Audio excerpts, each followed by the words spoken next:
Okay, so this is the second part about summary statistics. What we worked with in the first part was a data set called SWIS, which is a very easy to use data set because all of the data is numeric and continuous. But this isn't very often the form that our data looks like.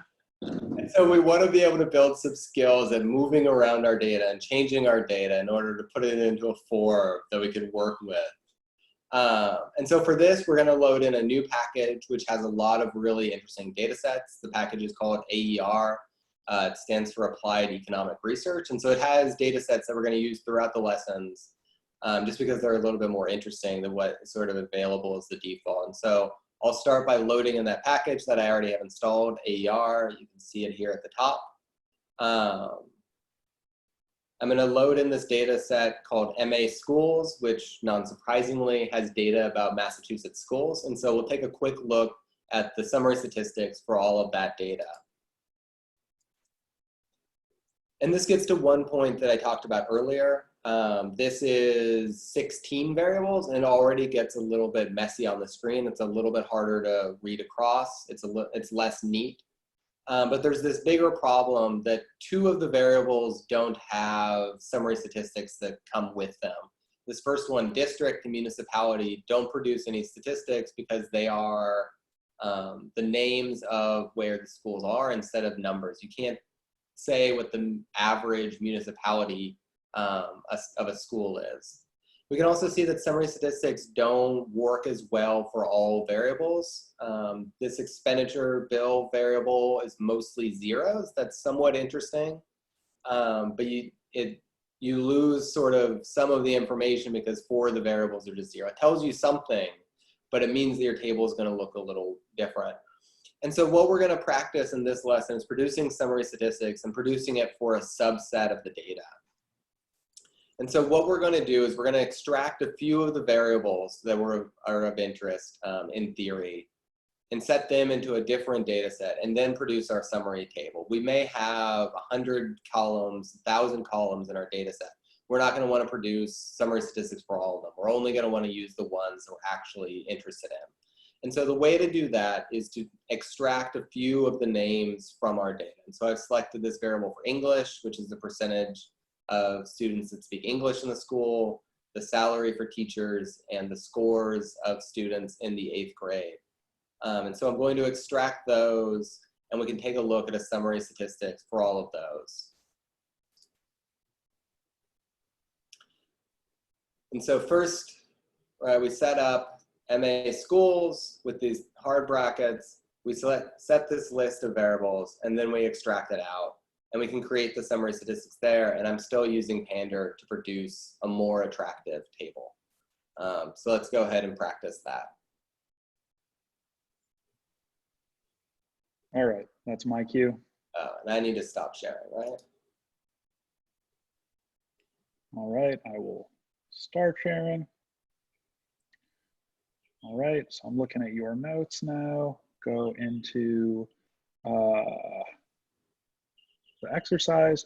All right, so I have to do my little R thing, right? Yep.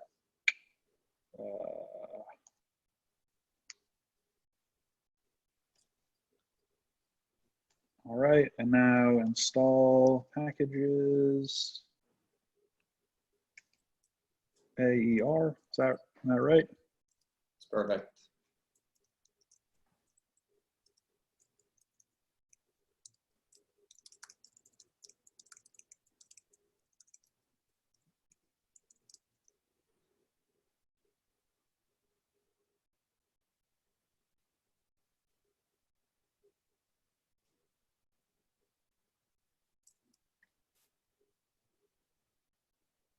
So I assume this is taking a while because I don't have a sweet iMac like you.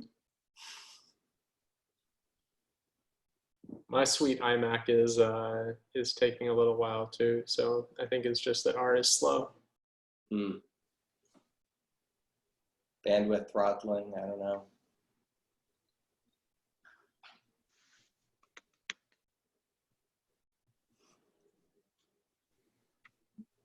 All right.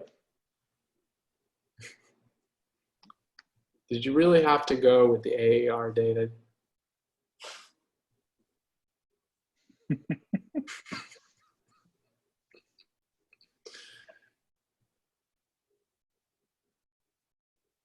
So while we Any day wait, now. Jake, how did you figure out how to fix the problem of not having any packages on your computer? Oh, I just restarted R. Hmm. Yep.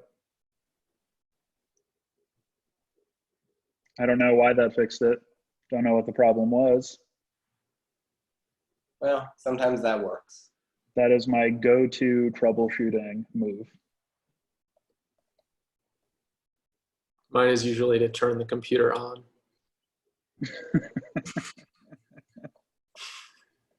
Donnie, is yours still loading over there? Yeah, it's just taking forever because Eric decided to use an extremely extensive data set, presumably including every single data set that has ever been published in the American Economic Review.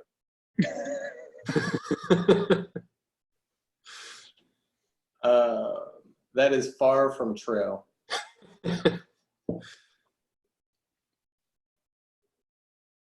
Man, okay. What if you pretended that you had it loaded and you tried to do the steps while it loads? All right, let's pretend. Let's see. Let's go back to what you did. So to load the data set, I need Wait, to. first you have to load the package, right? Because you only installed it. Oh, Good I only Donnie. installed it. That's right. Look at you, Donnie. All right, well, back to my notes here because I forget already.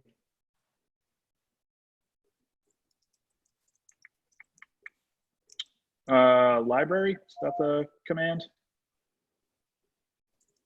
Yes. Library, parentheses, AER in quotation marks. So once it's loaded or once it's installed, it can either be quotation marks or not. And the Okay. same with a data set. Okay. I'm not sure why they give the two options, but it doesn't Gotcha. make a difference. Okay, so it's pretending that I had this loaded. That is how you install and then load that package, correct? Perfect. So then I move on to loading the data set, and that's the data command. Yes. MA. Do I need parentheses or quotation marks here? So it's up to you whether you use quotation marks or not with data. Okay. It makes no difference, just like the library command. I see. And then I would run that, You would. but I should not because I do not have this package installed, right? It'll just tell you that it can't find it. Okay. Now, summary statistics. So I would, to make it look better, use pander summary. Wait, am I getting ahead of myself here? Well, yes. Yes, you are. I am. Okay, so first I need to create a new item, right? So I would have to do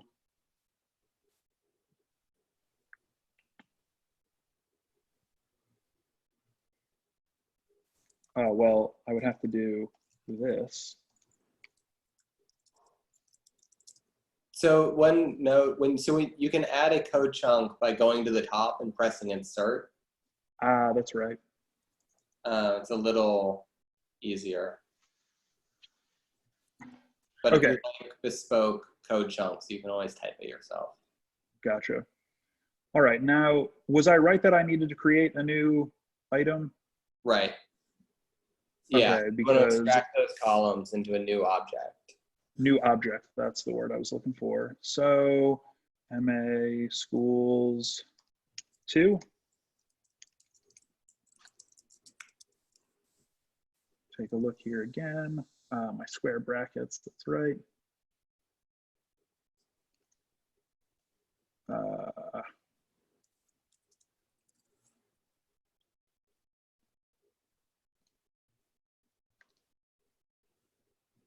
lunch.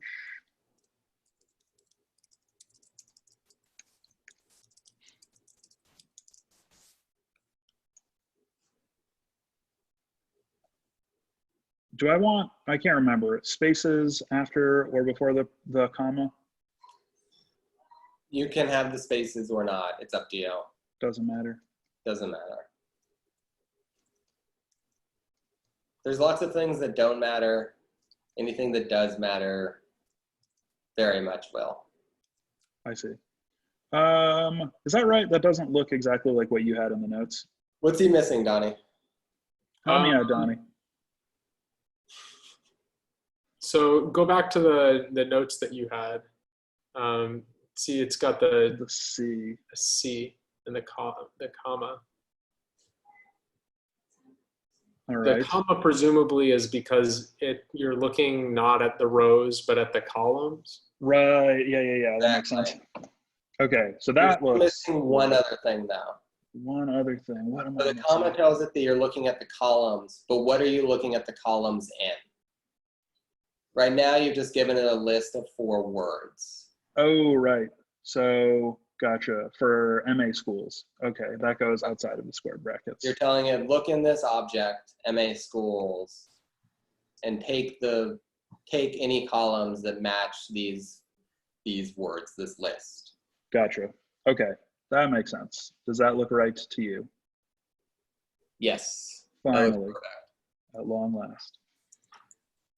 All right, now, and again, since I haven't installed and loaded AER, I won't actually run this command, right? Right. But there's also the summary. You need to give the name of the new object, right? Oh, yeah, that's right. I just didn't get there yet. I was Yeah, assuming okay. you were going back to that. Yep, getting back to that. All right, so I created the new object. Now I want the summary statistics. Okay, for the new object. So, like so. Yep. So I'm confident that all of that would process perfectly if the package AER had installed. I guess we'll have to find out next time what Jake's final document looked like. Next time on Teaching Two Philosophers to Code. Any questions about summary statistics before we end? I don't think so. I mean, I kind of just mimicked what you did here, but I think I got it figured out. Perfect.